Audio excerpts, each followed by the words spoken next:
제 뒤에 보이는 무료 문수시로 호텔을 이용하고 여기에 엔터테인먼트와 테마파크와 영상을 아주 잘 보여주는 장소라고 하겠습니다.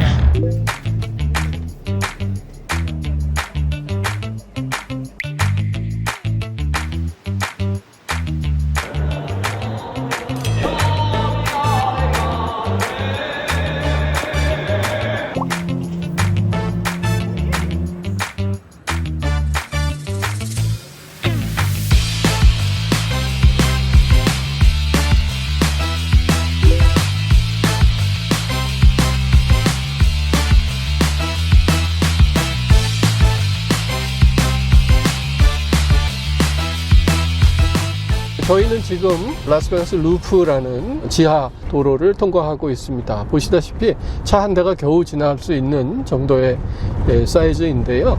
이렇게 깊은 터널을 뚫어서 라스베가스의 교통체증을 피해서 아주 빠르고 안전하게 이동할 수 있도록 한 것입니다. 이 안에는 이 루프 전용차들만 지나고 있고요. 보시다시피 이 지하세계에 아주 미로같이 여러 가지 갈림길이 있습니다.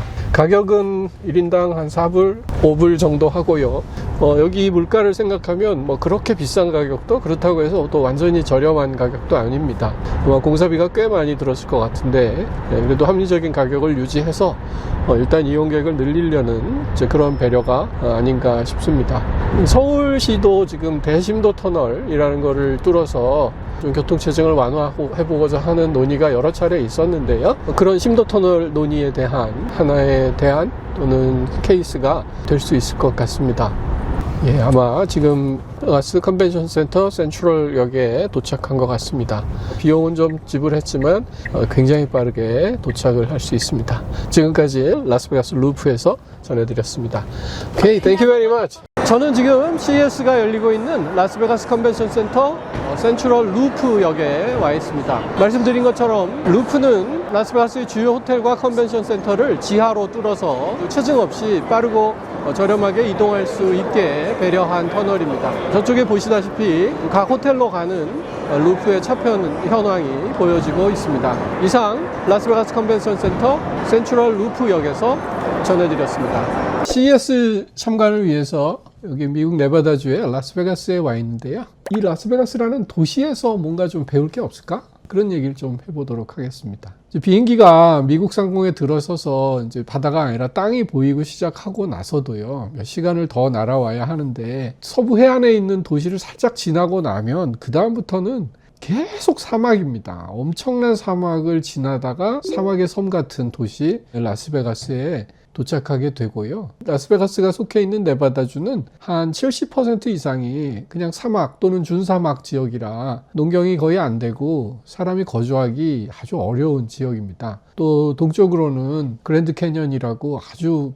웅장한 자연이 좋기는 하지만 국립공원이니까 사람이 살 수 없고요. 또 남쪽으로는 애리조나주 또 사막지대입니다. 그러니까 정말 동서남북 어디로 가도 자동차로 치면 한 대여섯 시간 넘어 운전해야 인적이 나오는 외딴 곳에 어쩌면 이렇게 화려한 도시가 생겨날 수 있었을까. 특히 라스베가스는 관광 도시예요. 지하 광물이 나온다거나 무슨 특별한 뭐가 있는 게 아니고 그냥 관광 하나로 사람을 모아야 되는 그런 도시입니다. 그래서 라스베가스의 전략을 보면 사람을 모으지 않으면 생존할 수 없는 도시예요. 제일 큰 배후 도시가 로스앤젤레스인데 거기서 자동차로 운전해야 되면 한 대여섯 시간은 와야 되거든요. 예전에는 비행기도 별로 충분치 않았고요. 그러니까 이 고생을 하면서 여기까지 오게 만들 그런 유인을 만드는 것은 라스베가스라는 도시의 생존과 관련이 있었습니다. 그래서 라스베가스는 정말로 사람을 모으는데 진짜 진심인 도시다. 오죽하면 네바다주가 결혼과 이혼에 관한 법률을 굉장히 완화했어요. 우리 가끔 영화 보면 남녀 주인공이 아주 충동적인 결혼을 할 때 둘이 라스베가스로 날아가고 뭐 이런 장면들 나오잖아요. 이혼도 쉽게 했어요. 이혼하고자 할 때 굉장히 복잡한 문제들이 소송들이 많거든요. 누가 더 잘못했느냐, 아이들 양육권을 어떻게 할 거냐, 재산을 어떻게 분배할 거냐. 이혼 소송이 아주 길어지고 복잡해지는데 여기는 이혼도 아주 쉽게 할 수 있도록 최대한 규제를 완화한 곳입니다. 왜 결혼과 이혼마저도 쉽게 만들었을까요? 제발 어떻게든 여기 좀 와달라 하는 그 절박함이 배어있는 곳이 바로 네바다주고 그 중심지가 라스베가스입니다. 근데 요새 우리 주변을 둘러보면 정말 사람을 모아야 하는 곳들이 있죠. 쇼핑몰, 마트, 전통시장, 백화점, 이런 상업시설들은 어떻게든 집객을 해야 살아남을 수 있는 공간입니다. 요즘 지방이 공동화하고 있다 이런 말 많이 하시는데요. 많은 지방자치단체들이 도심을 재생하고 사람들이 모여드는 매력 있는 도시를 만들기 위해서 막대한 예산을 쓰고 굉장히 큰 노력을 기울이고 있는데요. 이 모든 노력의 공통점이 바로 사람을 모아야 한다는 것입니다. 거대한 상업시설이 됐건 자치단체가 됐건 이 라스베가스로부터 어떻게 사람을 모을 것인가, 사람을 모으는 공간의 특징은 무엇인가, 그 얘기 한번 나눠보는 게 충분히 우리가 배울 점이 있을 것 같습니다. 라스베가스는 어떻게 사람을 모을까요? 결론을 먼저 말씀드리면 우리가 백화점이나 또는 테마파크라고 그러죠. 에버랜드나 롯데월드 같은 곳, 이런 데가 취하고 있는 방식을 그대로 차용을 하고 있습니다. 뒤집어 말하면 백화점이나 테마파크가 라스베가스로부터 배운 것도 있고요. 이렇게 서로 배움을 교환하면서 지금의 특징을 만들어 왔다. 결과적으로 말하면 라스베가스와 백화점과 테마파크의 공통점을 말하는 것도 될지 모르겠습니다. 그러면 지금부터 하나하나 얘기해 볼 텐데요. 일단 좀 역사적 맥락을 알면 라스베가스의 전략을 이해하는 데 도움이 될 것 같아요. 역사 공부 잠깐 해보도록 하겠습니다. 미국 지도를 펼쳐보면 서해안은 비교적 살기가 좋죠. 샌디에고, 로스앤젤레스, 또 샌프란시스코 그런 곳들입니다. 중부지방에는 중부에서 가장 서쪽에 있는 도시 중에 하나가 솔트레이크 시티라는 유타주의 도시가 있어요. 여기 몰몬교들이 많이 거주하고 계신 곳으로 유명합니다. 그리고 그 중간에 아무것도 없어요. 그래서 솔트레이크 시티와 로스앤젤레스를 잇는 철도가 있는데 그 딱 중간 정도가 라스베가스가 됩니다. 그래서 네바다 주정부가 1905년에 이 라스베가스시라를 철도 중간 도시로 명명을 했고요. 한 5년이 지난 1910년도에 인구를 재봤더니 800명 정도 됐대요. 지금 한 호텔에 투숙한 인구도 안 되는 그런 인구가 된 것이죠. 그랬는데 이 도시가 무럭무럭 자라서 지금은 전 세계의 관광객을 전부 빨아들이는 그런 거대한 도시가 됐습니다. 그 단초는 무엇일까요? 그 첫 단초는 미국의 대공황이라고 할 수 있겠습니다. 1929년이었던가요? 그 전까지 잘 작동하고 있다고 생각됐던 자본주의가 삐그덕거리기 시작하고 소위 블랙 먼데이, 엄청난 주식의 폭락과 자본주의의 위기를 맞게 되죠. 이게 재밌는 게요. 유럽 같았으면 아마 작은 혁명이 일어났을지도 모르겠습니다. 근데 미국은 굉장히 자유주의적 전통을 사랑하는 나라고 그 치유도 굉장히 자본주의적이었다. 당시에 루스벨트 대통령이 뉴딜 정책이라는 걸 핍니다. 그 중에 가장 대표적인 뉴딜 정책의 사례가 소위 후버댐 건설입니다. 라스베가스에서 한 1시간 정도 떨어져 있는 곳에 후버댐을 만들어가지고 인근에 전력과 용수를 보급할 수 있는 시설을 만들었는데요. 용수가 급했다기보다는 어떻게든 일자리를 만들고 재정을 투입해서 경제가 좀 돌아가게 만들고 싶었던 것이죠. 이 후버댐이 건설되기 시작하니까 당연히 수많은 노동자들이 필요했겠죠. 그래서 사람들이 갑자기 네바다주에 좀 몰려들기 시작하고 급여를 받으면 이제 심심하고 할 일이 없잖아요. 근처 라스베가스에 와서 노름을 하기 시작하고 술을 마시기 시작했던 것이죠. 두 번째는 대공황으로 네바다주의 재정이 굉장히 안 좋아졌어요. 안 그래도 여긴 인구가 많지 않아서 재정이 취약한 주인데 그래서 할 수 없이 도박을 합법화하게 됩니다. 도박을 할 사람들은 여기 와서 도박을 하고 그래서 여기서 생기는 세원으로 주살림을 챙겨가고자 했던 것이죠. 도박을 합법화한 것이 1931년인데요. 그러니까 대공황 중이었죠. 근데 여기에 약간의 행운도 겹쳤습니다. 1938년에 옆에 있는 캘리포니아주가 특히 로스앤젤레스의 새 시장이 도박을 강력하게 단속하기 시작했어요. 그랬더니 이제 도박장을 운영하던 건달들이 도박을 할 수 있는 라스베가스로 몰려들면서 이제 조그만 시설들에서 도박장을 열기 시작합니다. 그러다가 이제 중대한 사건이 하나 생기는데요.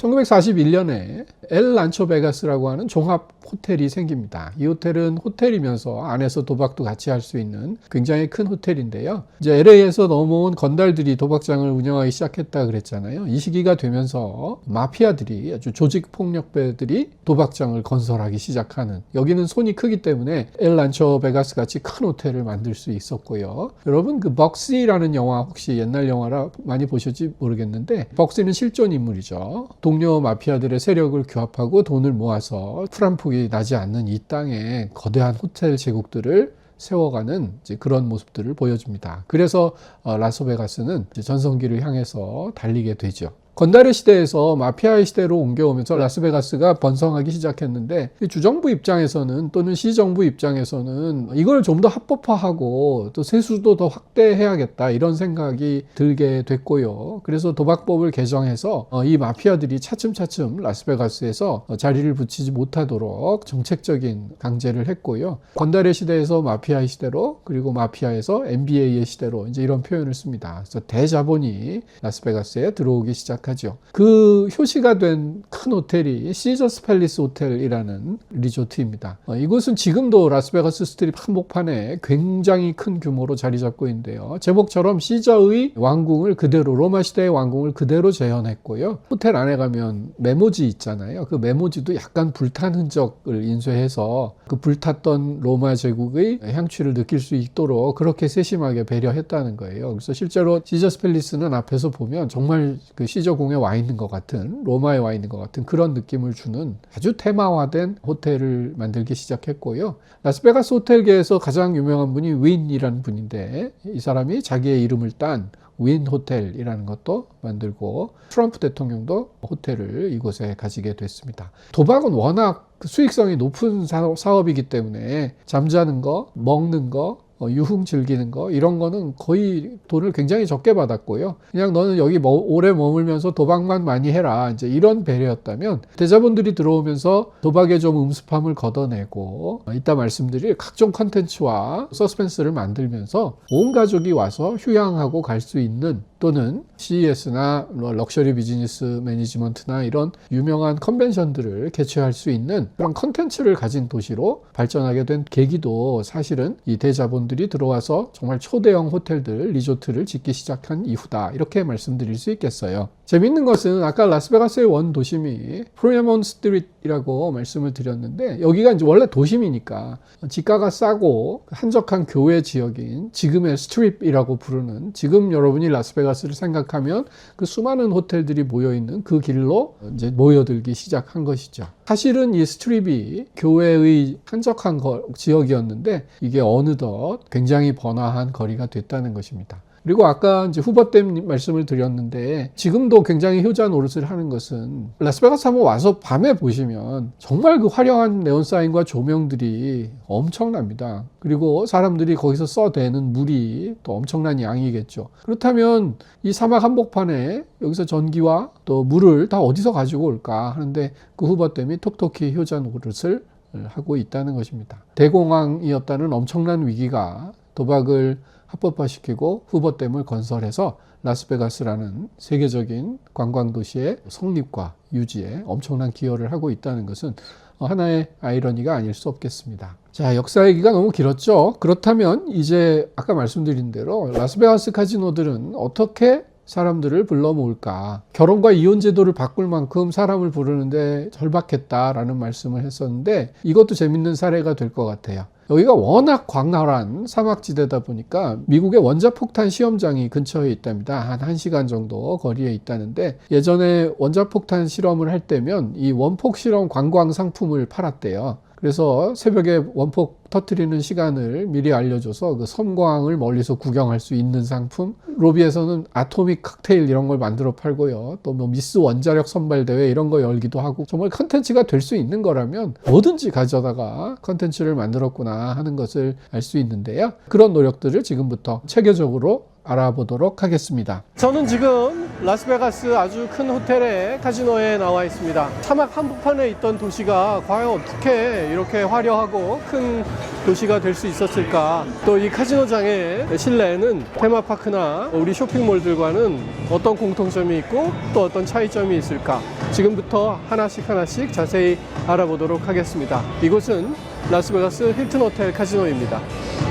라스베가스 카지노들의 전략을 한마디로 얘기하면 어떤 학자는 디즈니파이케이션, 호텔을 나아가선 이 스트립 거리 전체를 디즈니랜드 같은 테마파크로 만들고자 했다는 것이죠. 테마파크 한번 떠올려 보세요. 여러분, 테마파크에 뭐가 있죠? 테마 할 때 테마가 주제란 뜻이잖아요. 라스베가스의 호텔에 오시면 그 이름에서 느낄 수 있는 주제들이 있죠.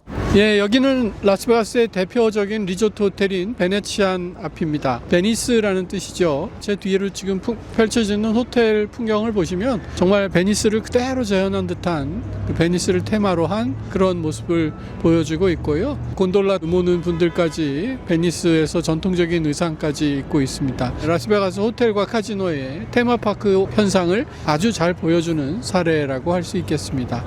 럭서라는 호텔이 있는데 완전히 피라미드 같이 생겼어요. 들어가 보면 이집트를 그대로 재현해 놨습니다. 또 뉴욕이라는 곳이 있는데요. 여기는 뉴욕 맨하탄 도시를 그래서 자유여신상도 있고요. 그 롤러코스터까지 만들어 놨습니다. 그러니까 테마파크 가면 우리가 빼놓지 않고 즐길 수 있는 게 롤러코스터인데 진짜 이 롤러코스터를 아예 호텔 안에 놔둔 거죠. 페리스 호텔은 프랑스 파리를 그대로 재현해서 그래서 에펠탑이 있습니다. 그래서 레스토랑 이름도 뭐 더 아이펠 타워 레스토랑 뭐 이런 것들이 있고요. 트레저 아일랜드는 보물섬이 컨셉이에요. 그래서 우리가 해적이 된 듯한 테마로 호텔을 건설을 했고요. 또 서커스라는 곳은 서커스가 주제예요. 그래서 호텔 내부에 들어가면 언제나 서커스 공연이 열리고 있어서 체크인하고 도박을 하면서 볼 수 있게 만들었죠. 그래서 이처럼 굉장히 다양하고 독특한 주제 경쟁을 벌였다. 그런 얘기를 합니다. 스트립이라는 거리에 정말 수많은 호텔들이 우후죽순 생겨나서 엄청난 경쟁을 하는데 이게 기능 경쟁은 없거든요. 똑같이 도박을 할 수 있는 시설을 제공하고 숙박과 식음료를 제공한다. 그리고 약간의 여흥이 필요하다. 이 기능에는 모든 호텔이 다르지 않습니다. 그러니까 그 경쟁이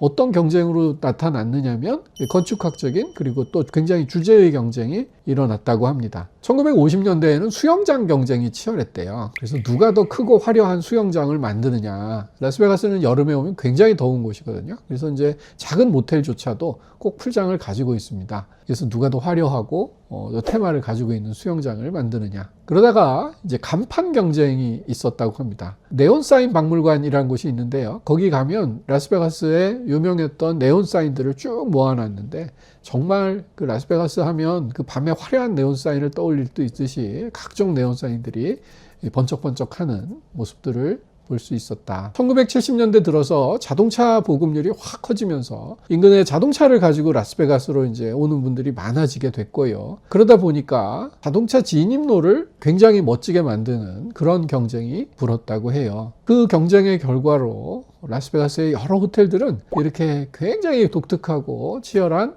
테마를 갖추게 됐다. 그래서 하나의 테마파크가 됐다는 것이죠.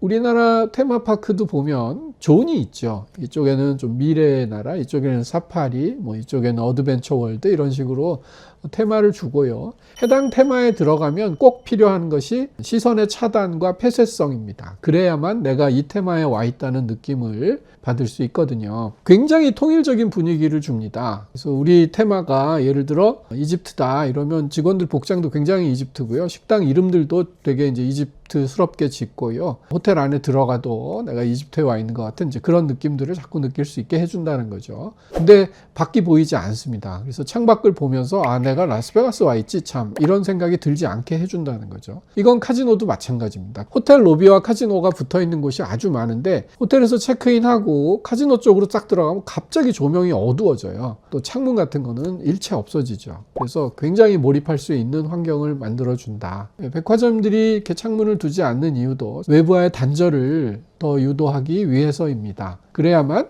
좀 더 쇼핑에 집중할 수 있기 때문이죠. 흔히 서울에 뜨는 거리들이 있었잖아요. 뭐 경리단길이라든지 로데오 거리 이런 거리들 보면 좁은 거리 안에 굉장히 비슷한 그 테마를 다루는 상점들이 계속 인접해 있는 경우를 보는데요. 이런 게 작은 테마화다 이렇게 표현할 수 있겠죠. 그래서 시선을 차단시키고 통일시키고 단절시켜서 하나의 테마파크 같은 곳을 만들었는데 이게 테마파크나 백화점 쇼핑몰에서도 자주 볼 수 있는 현상입니다. 두 번째는 축제가 늘 벌어집니다. 라스베가스 하면 유명한 것이 공연인데요. 옛날에 프랑크 시나트라나 엘비스 프레슬리 같이 이제 유명한 가수들을 비롯해서 태양의 서커스라든지 데이비드 카퍼필드 같은 마술쇼라든지 매일같이 쇼를 열고 있고 호텔 어디를 지나도 쇼 보러 오라고 할 수 있죠. 프레먼 스트리트 같은 곳은 거리 공연을 합니다. 그래서 뭔가 축제적인 요소를 계속 만들면서 계속 볼거리를 체험적 요소들을 주는 것이죠. 테마공원에 가면 퍼레이드가 항상 있죠. 직원분들도 항상 유쾌하게 춤추고 퍼레이드를 벌이고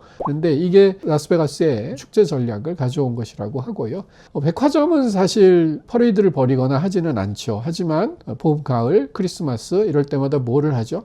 축제를 합니다. 아무개 백화점, 봄 대축제 이런 것들을 해서 그리고 문화센터 같은 곳에서 공연도 열고 강연도 열고 이제 함으로써 계속 뭔가 컨텐츠를 개발하는 것이죠. 요즘에는 수시로 열리는 팝업 스토어들이 그런 컨텐츠, 쇼의 축제의 역할을 다 하고 있다고 보입니다. 그 다음으로는 노동의 연예화라고 부를 수 있는데요. 일하는 분들의 역할이 연예인의 역할. 연예인의 역할은 기본적으로 우리를 즐겁게 해주는 역할입니다. 그래서 직원들이 아주 연예인의 역할을 다 한다. 라스베가스 오면 굉장히 느끼는 것이 미국 사람 무뚝뚝하다고 들었는데 약간의 차별이 있다고 들었는데 직원들이 굉장히 친절하다. 뭐 이제 이런 거 느낄 수 있고요. 우리 놀이공원 가면 거기 직원분들 정말 즐기죠. 디즈니랜드 가면 진짜 청소하는 분 한 분까지도 막 춤추면서 청소하고 백화점에서도 원래 백화점 직원들, 마트 유통 직원들이 하는 일은 제품을 안내하고 가격을 흥정하는 일이었다고 해요. 근데 지금은 가격을 흥정하지 않죠. 훨씬 더 중요한 기능이 있습니다. 뭐가 있죠?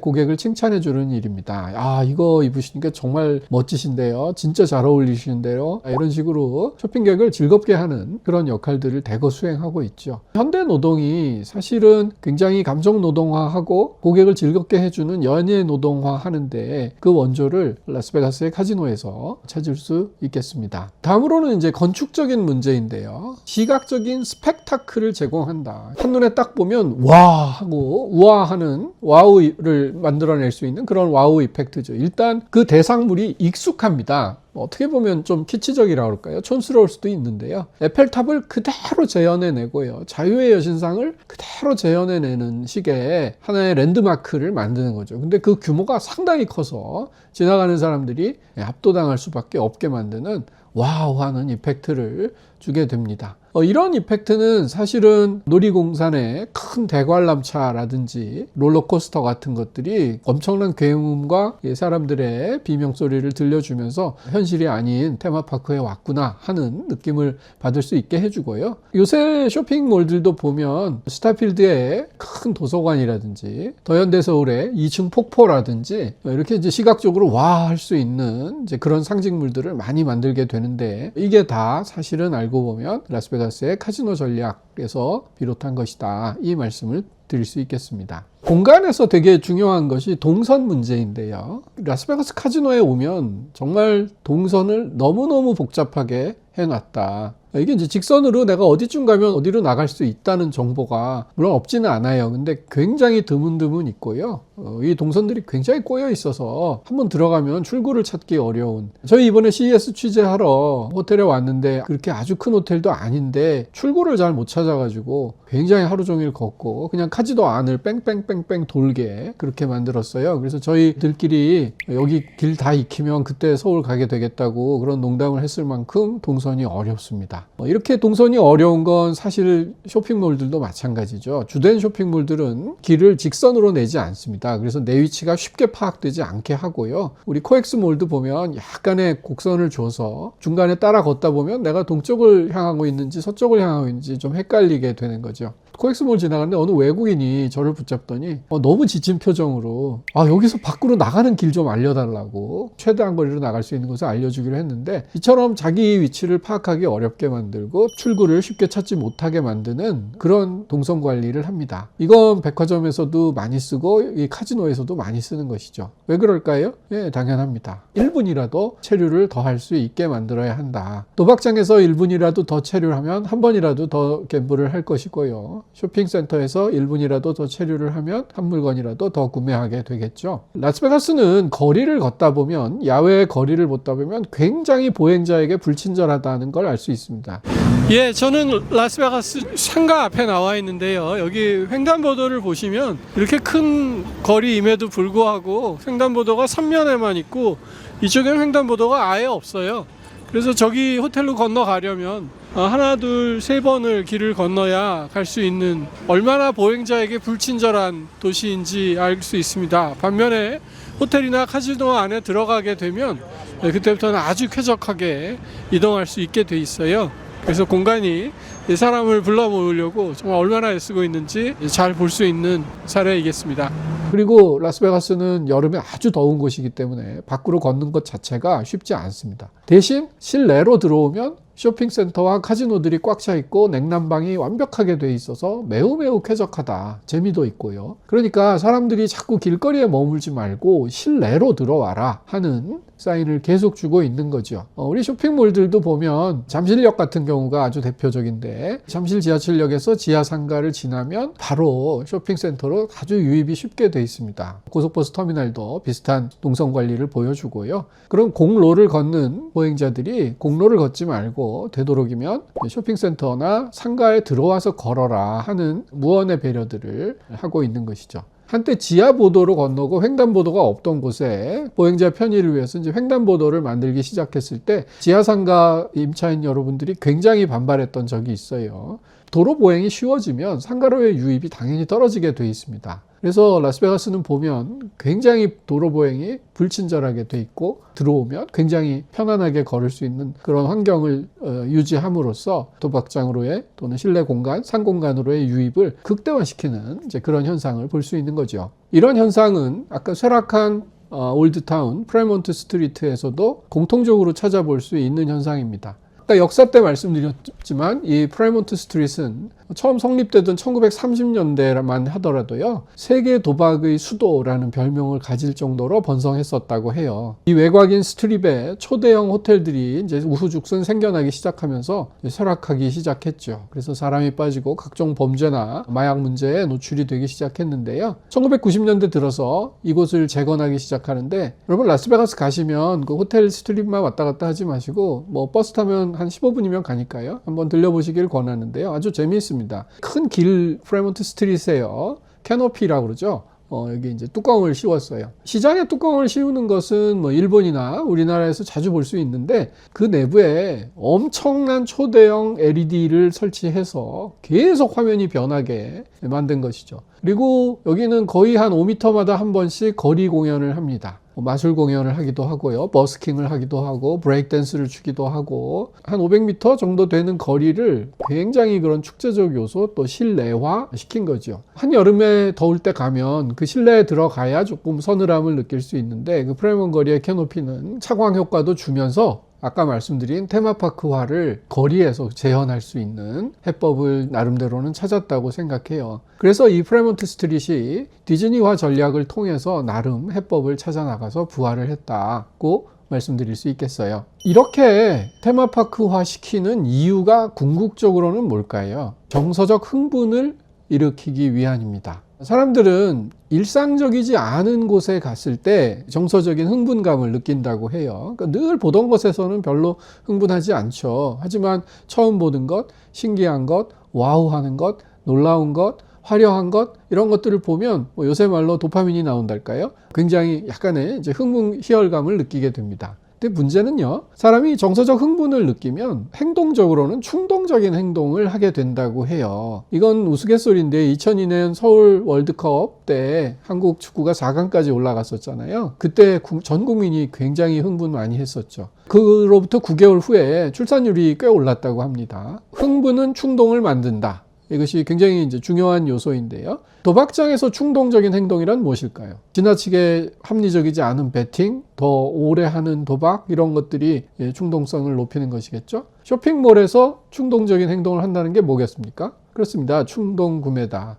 요새 온라인 구매가 늘어나면서 어떻게 하면 현장에서의 오프라인 구매를 늘릴 수 있을까 하는 것이 많은 상공간들의 고민이고요. 사실은 이 문제는 도박에서도 그렇습니다. 요새 온라인 도박들이 자꾸 성행을 하면서 라스베가스 같이 이제 실제로 와서 하는 도박은 주춤하게 돼 있는데요. 그래서 도박만으로 승부할 수 없고 아까 말씀드린 그 테마파크화 전략을 통해서 종합적인 가족 휴양지로 자리매김하고자 노력하고 있는 것이죠.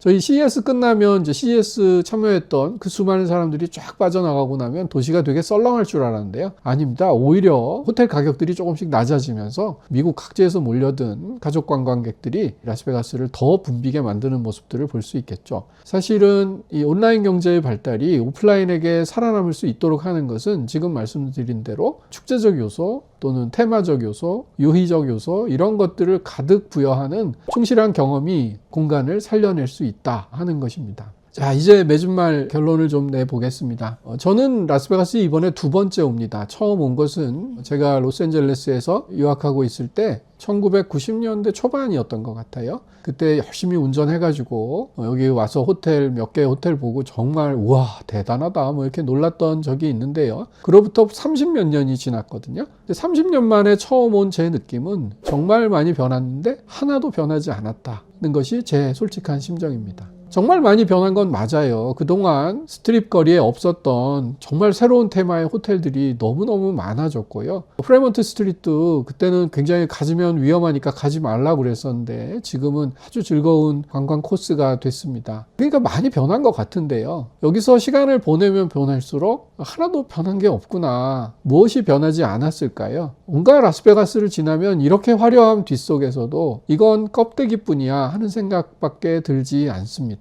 조금 어려운 말로 하자면 시뮬라르크의 도시랄까요? 정말 세상에 아름답고 화려하고 빛나는 것들은 다 모방을 했는데 정작 그 안에 알맹이는 없는 그런 시뮬라르크의 도시가 바로 라스베가스구나 하는 생각이 듭니다. 또 하나 라스베가스 와서 되게 크게 느끼시는 건 정말 밤과 낮의 모습이 정말 다르다. 제가 그 30년 전에 라스베가스 도착할 때 LA에서 운전하고 왔는데 시에라네바다 산맥을 싹 넘어가지고 라스베가스를 멀리서 보는데 정말 그 화려한 네온사인과 불빛이 너무너무 화려해서 우리의 정신을 쏙 빼놨는데 호텔에 투숙하고 나서 그 다음날 아침에 일어나서 거리에 나오니까 정말 여기가 어제 내가 봤던 그곳이 맞나 할 정도로 민낯에 별거 없는 도시였어요. 저는 그래서 라스베가스의 밤 모습을 보면 분장을 어마무시하게 진하게 한 일본의 가부키 배우 있죠. 또는 중국의 변검 하는 배우들처럼 정말 진한 화장 속에 숨겨져 있는 도시다. 네온사인이 꺼지고 그 분장을 지우고 나면 꼭대기밖에 안 남아있는 시뮬라르크의 도시다. 그런 생각이 듭니다. 하긴 도박과 유흥으로